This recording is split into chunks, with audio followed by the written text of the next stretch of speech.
All right, Lagos. It is 18 minutes going to 5. You are tuned in to Personal Finance here on Smooth 98.1. My name is Joy Uri, and on Personal Finance today, we will continue in the trajectory from yesterday. So yesterday we're talking about on Business Hub, we talked about a bit about cashew. But today we'll be delving further into how to make money from cashew farming. I know that Cashew, you'll enjoy it. So, is there are there gains that you can get from it? Well, we'll be getting into all that. Well, my guest is Mr. Yunusa Gabriel Enemali. He is a cashew master trainer as well as a facilitator, and he is also the president of the National Apex of Cashew Farmers, Processors, and Marketing Cooperative Limited. Good to have you, sir, and a very, very good evening. Thank you very much. Good evening, wherever you're watching me this evening. Well, they're listening to you. So, Lagos is always to be a part of the conversation. What you can do is share your thoughts with us on WhatsApp 0911 That is the number to share your thoughts, questions, and contributions. Without much ado, let's get straight into the conversation. And talking about cashew, right? Which states across Nigeria are conducive for cashew farming? Because talking about cashew, you would think, okay, anybody can get into this space or they can grow it anywhere. All right. Let me quickly give you a background check of cashew itself. Okay. Cashew is one crop that is standing tall in the midst of food and cash crop. Cashew is the only food crop that starts with cash from the seedling to the table. Right. Now, cashew can be planted anywhere, everywhere. Awesome. Good. Cashew, again, has three main benefits: health benefit, environmental benefit, and economic benefit. So it depends on what kind of, what environment or state you are and what you want to plant.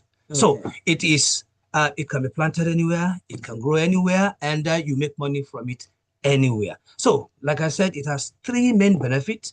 Now, cashew has over 42 products.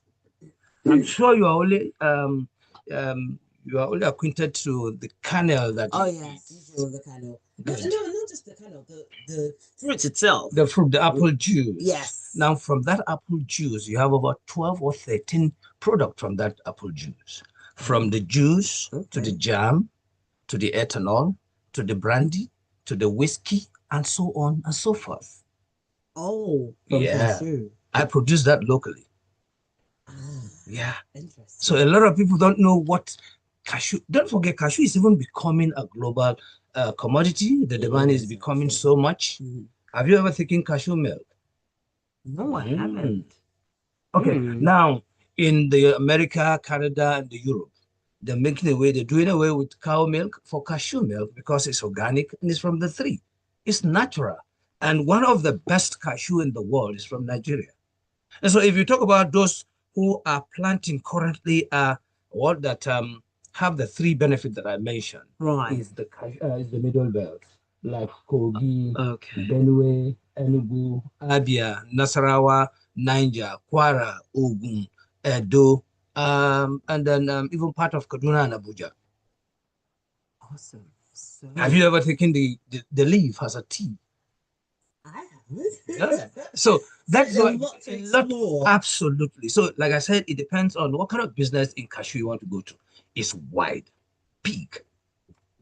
You just have to figure out what you want to figure, what business part you want to delve into. Why are we the cooperative?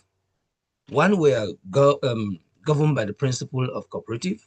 At the rural community, where we can be producing or processing the little variables from cashew, cashew bread, cashew chin-chin, cashew biscuit, cashew shortcake, cashew biscuit, and so on and so forth, all from cashew.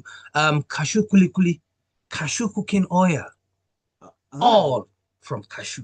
That is why we say cashew matters, because it's the diamond from the tree. I like that. Diamond from the tree. From the tree. Now, you can also, if I go further, the kernel, when you remove the kernel, that one you eat, that looks, tastes like granite. Now, the shell, that's the most important and the most interesting and the most expressive part of it. The shell. Now, naturally destroy them. Okay. Now, it contains high level of maintain. Good. So go and try and burn it and see how it can burn faster. So that oil, we call it cashew nut shell liquid. You can Google it. Today it's being sold for between $70 and $90 per liter. Now, from that alone, you can further distill it to have your brake fluid, your hydraulic, your paint, your shoe polish, anti-rust. So Nigeria is missing. What we have been doing over the years is to export the raw nut instead of exporting processed or semi-processed products. I get a lot of calls. Can you give me the shell? I've not started processing. And this is the essence of the cooperative. And the cooperative is to, you think cashew doesn't grow here, but we should process here. So can we have young people? Don't forget, from the farm to the table, majority of the people that are involved in terms of workforce are women and youth. I agree. So definitely, once we can put our hands together, we will create jobs massively. We will create wealth and get the youth off the streets. So Nigeria is over 200 million people. Don't you think we already have a market? A large market. That's good.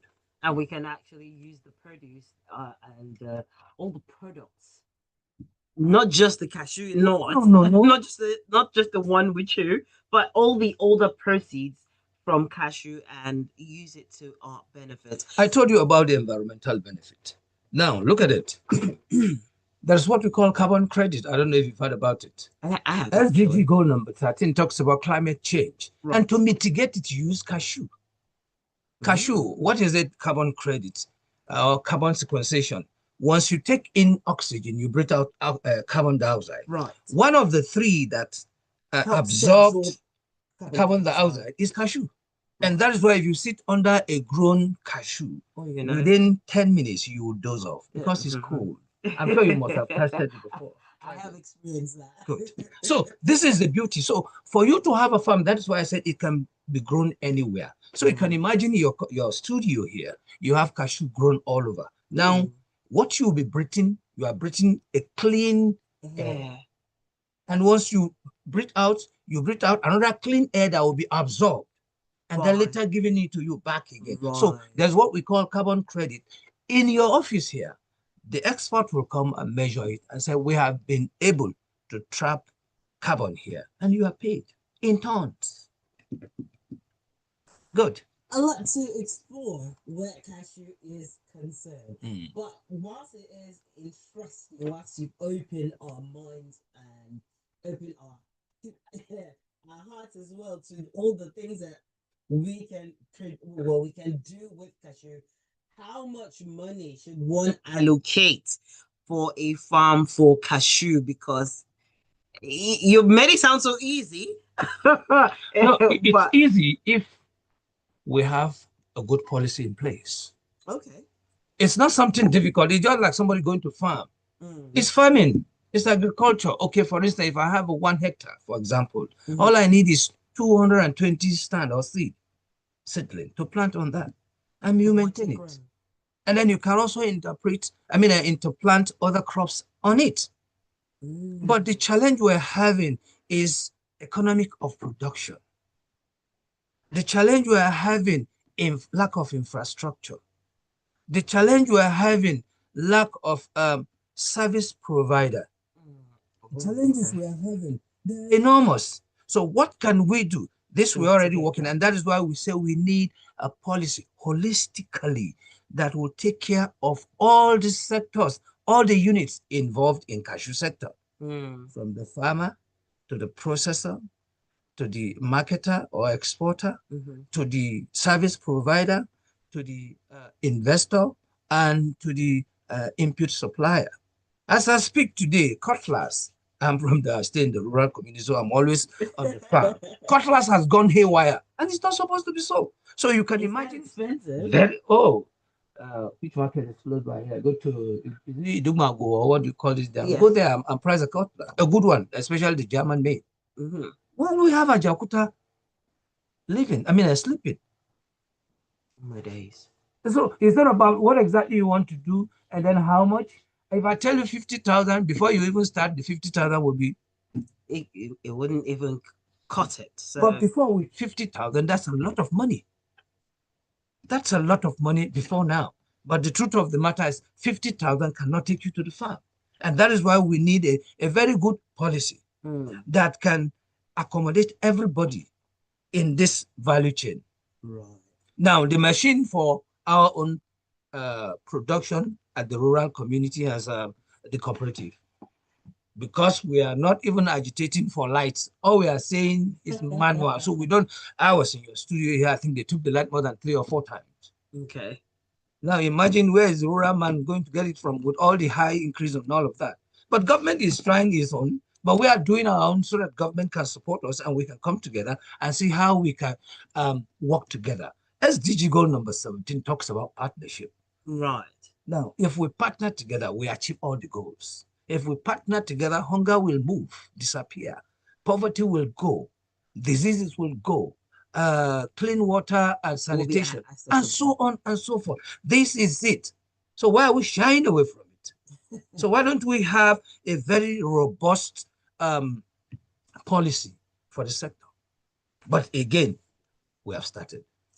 Well, we will be talking about all of that, especially for those who are thinking, okay, now we know that we need to have a sizable amount of money to start in this space. But what other things do we need to do in order to get the harvest, get it to move? Well, we have a quick breather coming through. Well, when we come back from that quick breather, we'll be getting more insights. Well, we're talking about cashew milk. There's cashew butter, there's cashew cheese. There's so much you can get from cashew, but we'll talk about that and more after this breather. Lagos, don't move the muscle. Yes.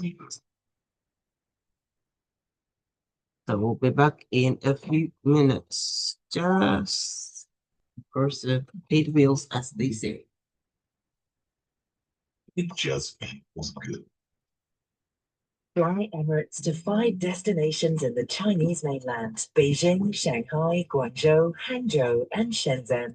And discover new trade hubs. Relax in comfort on board with our world-class hospitality. Explore up to 6,500 channels of entertainment. And stay connected with free Wi-Fi. With daily flights from Lagos to the Chinese mainland via Dubai, you can enjoy convenient travel that fits around your business schedule. Fly Emirates. Fly better.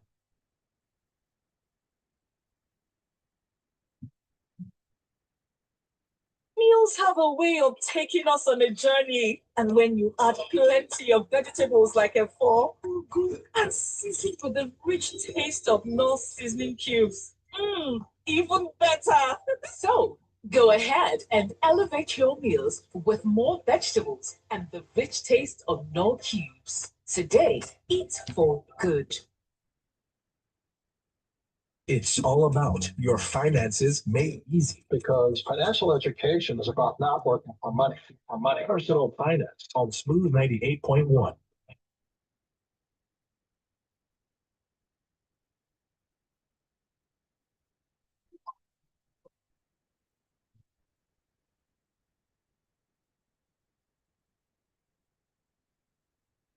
All right, Lagos, it is 32 minutes to 5. You are tuned into Personal Finance, and today we're still taking a look at making money from cashew farming. My guest in the studio with me is Mr. Yunusa Gabriel Enemali. He is the president of the National Apex of Cashew Farmers, Processors and Marketing Cooperative Ltd. And he is a master trainer as well as a facilitator. So if you are thinking of getting into the space, he's the man you want to reach out to. But we'll get into all that and how you can do if that's what you want to do. how you can get access to him. Well, we'll talk about that. So, whilst it is you giving us insights as to the things that are possible to that are derivable from cashew, let's talk about those derivables. We're talking about cashew milk, we're talking about butter, we're talking about cheese, but the processing. Good. This is one problem we're having, lack of processing. Most of raw nuts, in fact, I can say 90% of them are exported. All the raw nuts. Now, here is the bad news. A kg of cashew nut, right? Raw cashew nut is less than 2,000. But a kg of processed kernel is between 17 and 20,000. Oh, how is that? All right. All right. That is, the disparity is a lot. Absolutely. So this is what the federal government have said. No, come on. Can we begin to process this? And that is the essence of the cooperative. Right. Now, if you process the kernel, you sell it, right? Right. If you also crack the kernel out of it, you sell the shell nut. So you have aggregator. Now, the broken ones are turned into the cashew cooking oil. The broken ones are cooking oil are extracted, and you have your kuli, you have your paste, and so on and so forth. These are beautiful things that we can make here in Nigeria. So why is it that we're finding it difficult? Like I said, we must have a deliberate policy and have a deliberate attempt to also take all of this thing back to the rural community. We are not saying we shouldn't export, because of course, if you say you want to put a ban on cashew now, no, it's not going to work. But what about our own local processors? And that is why we need to sit on the same table and work out modalities. What is the economy? Do you know that the highest investor in this sector is the farmer? Because it is on, until he plants, he waits for 3 years, and when he starts fruiting, he aggregates and then sell. That's where the man who is an exporter will buy to export. That's where the man who is a processor will buy to process. So who is the man who is losing more? The farmer. Because having to wait that span. Thank you very much. And not getting anything. Who are the people destroying all of this? The middlemen.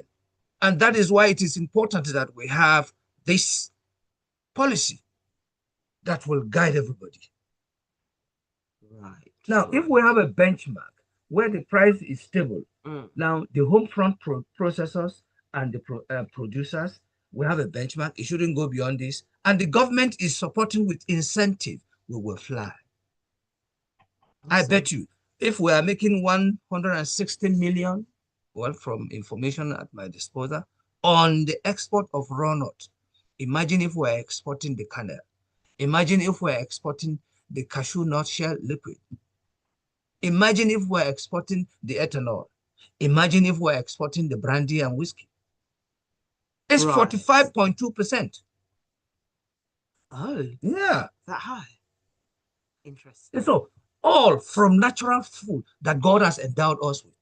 Imagine if we are also taking advantage of the climate change and making money from the carbon credit. Okay. So every part of it, that is why I said there is no crop that the name starts with cash like cashew. And that is why it's the diamond from the tree. Check the spelling. Look at my cap. Look at it. What do you see? What is this? Cash. They should chew. So before you even start chewing, you're already making money. Like that. Oh, yeah. That. But is there enough domestic demand for cashew? Oh, there is. But the capacity to buy is the problem. Why? Because of the fluctuation of our naira. Okay. You can't equate it. And this is supposed to be taken care of by experts. We're always quick to go and equate Nigeria with other countries that are making progress. What have we done? There is what I call copy and paste. If you must copy well and paste well. Don't copy and then you not paste jaga for us. And at the end of the day, we are all in confusion. Okay. Yes. And that is the reason why Federal Ministry of Agriculture and Food Security and Federal Ministry of Trade and Investment have decided to come together for us to have a roadmap. so that we Right. can turn around the fortune in this diamond Space. from the tree, Mm. which is cashew. Diamond from the tree. The tree. Okay, who is here? All right. Let them call it. I want to talk to them. And it's actually Okay, it's all a right. message.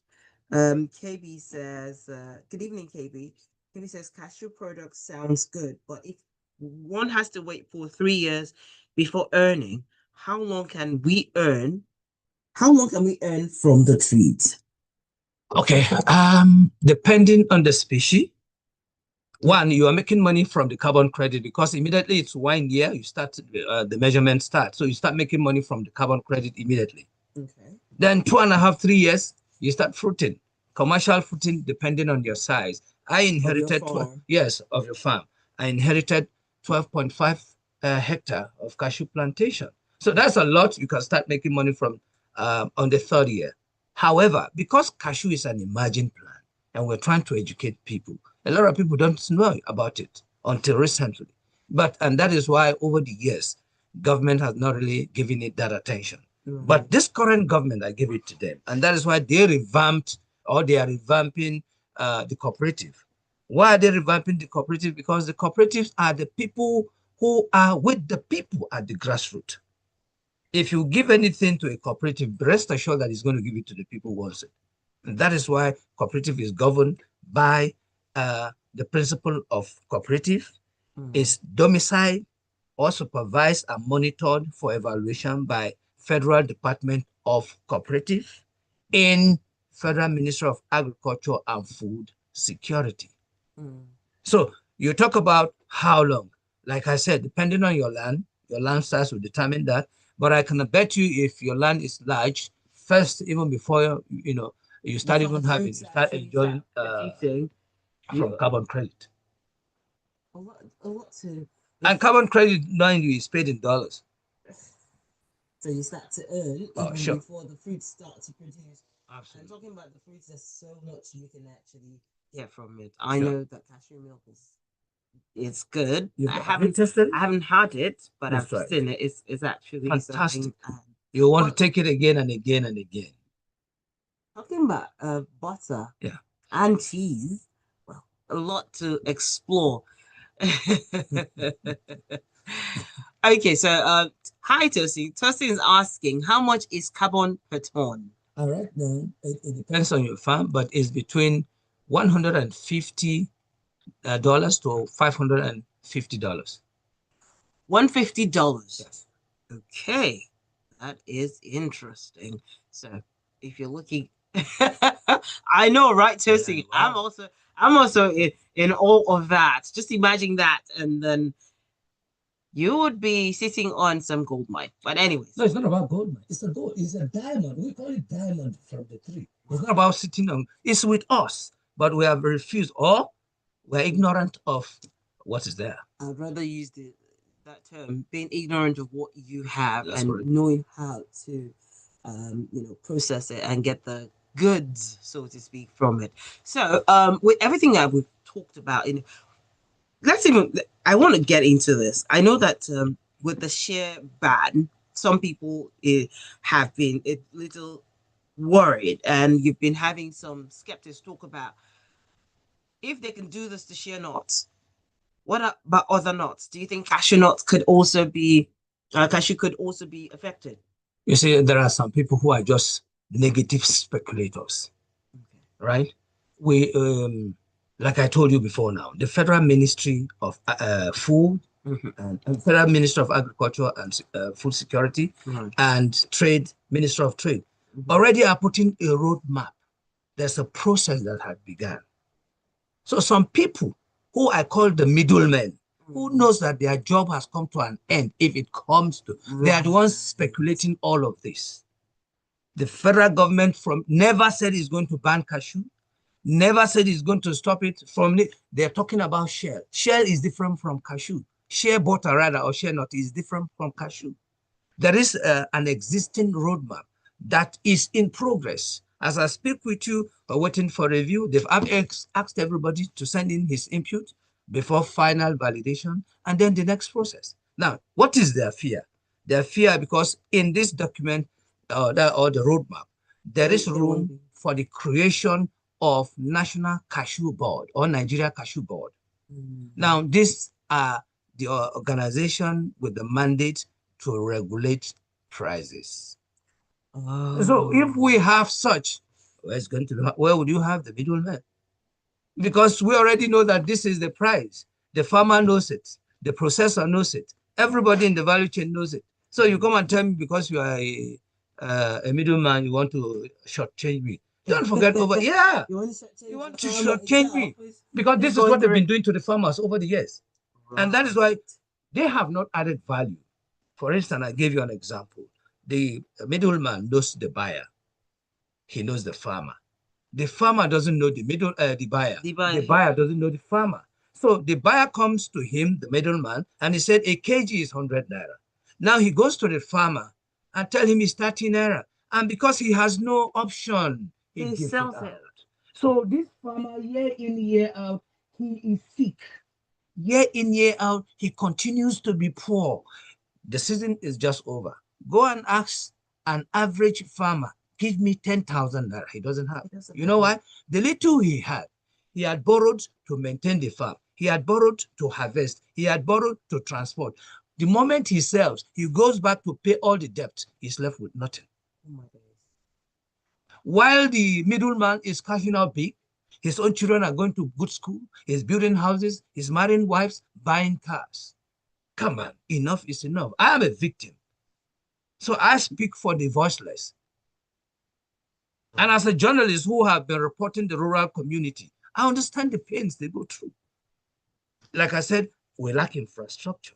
I expect the middlemen who claim to be the umbrella body to speak for the farmer, but they will not. So this is their fear, and all they need to do was to start blackmailing government. And we said, no, it is wrong. You are not saying the truth. There is a process, there's a roadmap for the development of cashew in progress. So don't tell us what we know. And we're saying no. And that is why we applauded this government for even taking the bold step to put all of this together. Oh, well, that's the much we can take. I've enjoyed this as much as you have, Lagos. Trust me, KB, you have no idea how much I'm interested in getting into this space. Same thing as Tosi. But for all our listeners, because some people want to get access to you, they want to know how to go about it. How can they access you? What is the platform? What social media platform can they reach out to you? Okay. Quickly, let me give you my number first. Is that acceptable? No. Okay, I have my social media handle, which is Yunusa Gabriel Enemali.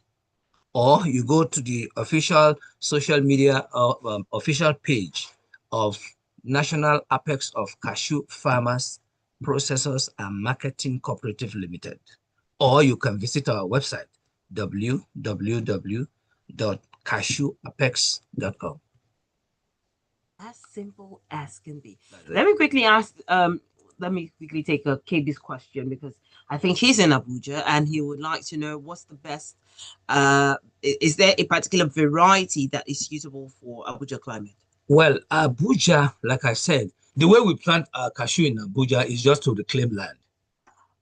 Yeah, and that is why you notice that it will fruit that much. I mean, it will come out with flower, but before fruiting, all will dry because of harmattan and heat. However, there is a new variety.